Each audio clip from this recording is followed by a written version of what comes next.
Workforce Development Councils, together with all of their partners, daily provide services for thousands of citizens and businesses across the state. But sometimes it takes a special initiative to focus attention, to tell the stories, to drive best practice, and to continue to rally the partners, some of whom are active and some of whom are all too silent. We need to bring all of our best games forward, and that initiative for Washington State has been retooling Washington's workforce. Cindy Zehnder has been the person doing that rallying. As chair of the State Workforce Board, Cindy has pushed for meaningful and responsive change to our economic circumstances. If you looked at Cindy's bio, you would see that her public service runs deep and wide. She believes strongly in this partnership you will hear so much about today and tomorrow, and she is relentless, _relentless, in pursuit of the ways for all the partners to better serve those two critical customers, job seekers and the businesses who need qualified talent. Please help me welcome this conference's opening speaker, Cindy Zehnder.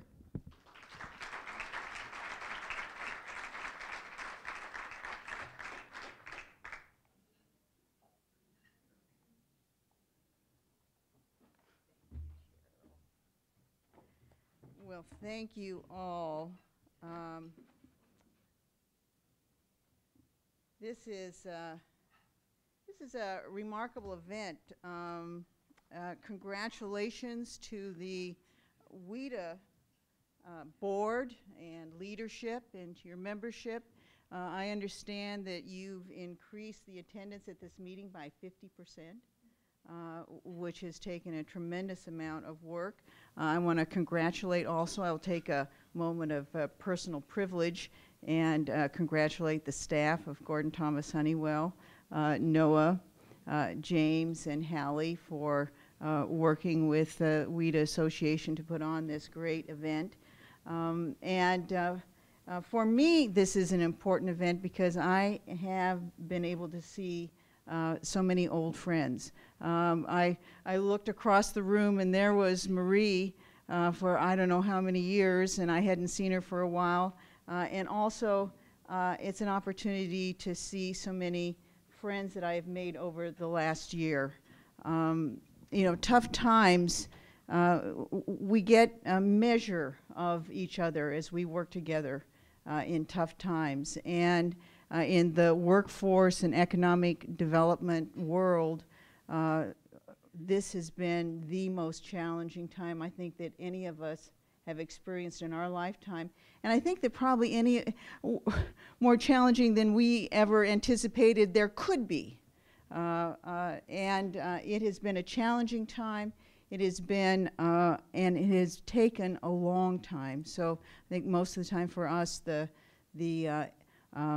recessions have been a certain period of time, and then we've jumped back into recovery. And this is 3 years running with a few more years ahead of us. And it is taking a different kind of way of working together. And as we've done that, we have gotten to know each other, our strengths and our weaknesses.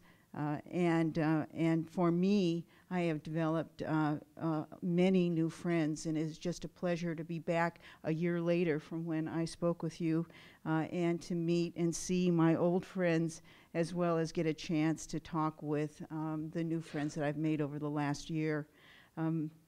We share a common mission, and it is a really important mission. I think that it is probably the most important work, that's obviously why I do it, that we have, and that is to ensure the economic vitality of our communities and to make sure that our neighbors have good family wage jobs in order to raise their children, to build their communities and have a good life. There is no more important work. And there is no time when that work has been more important than right now.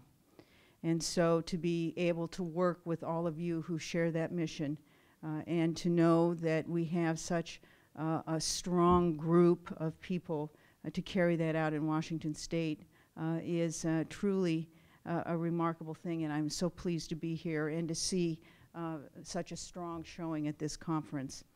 And now, when I talked with you last year, and I was roped into doing that by Noah and David and Ellie and a few others, I had just become chair of the Workforce Board, and I was asked to talk generally about the cooperation between economic development and workforce development. And I think I gave sort of a very kind of high level, it's important for us to work together, and I will be interested in hearing what's happening, and I hope you all, you know, work together at your local level. And I think I talked about a piece of legislation where we were supposed to report back to the legislature about that work.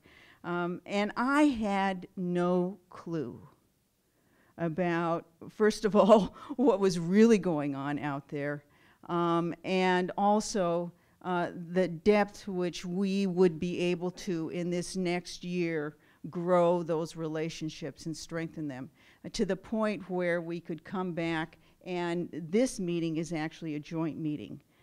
Tremendous effort and work has gone on. So when I look at sort of what I was thinking about a year from now, and now see the depth of the work, the relationships, what's happened throughout our state, it's pretty doggone remarkable.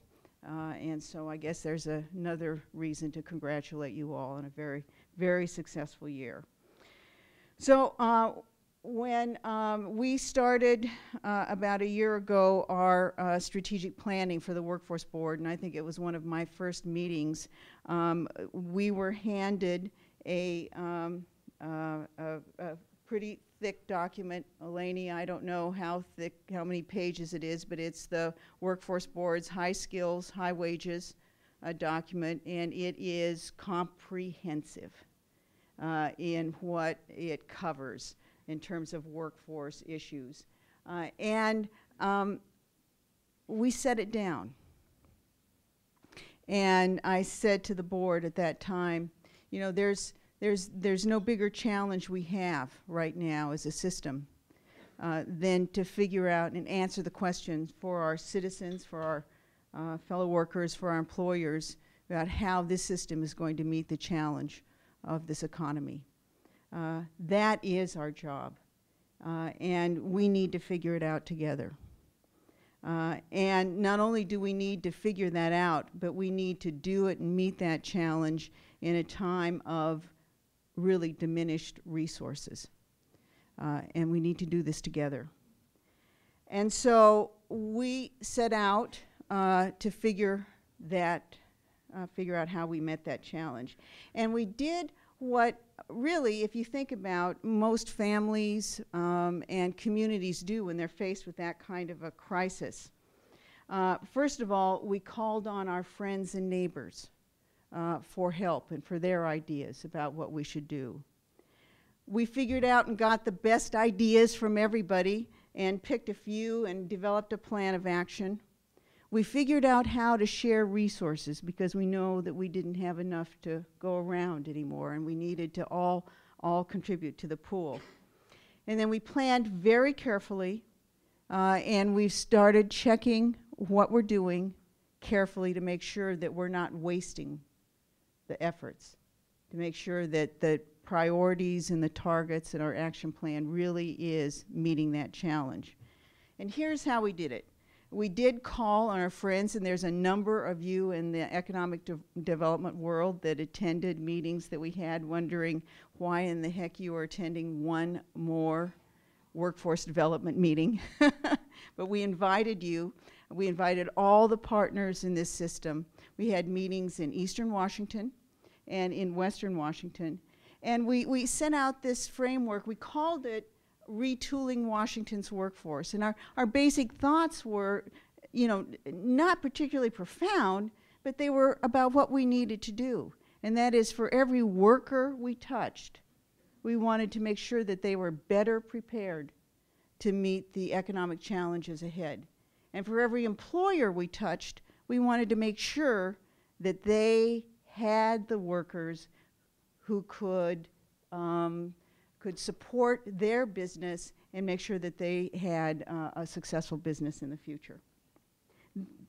That's what we did. And when we had these meetings, we got the best ideas. Without a lot of resources to create all new programs and throw a whole bunch of money in, what we did is we looked around to find out what was the best practice, what was happening at the local level. And there was a lot of rich things happening at the local level. And we pulled all of those out.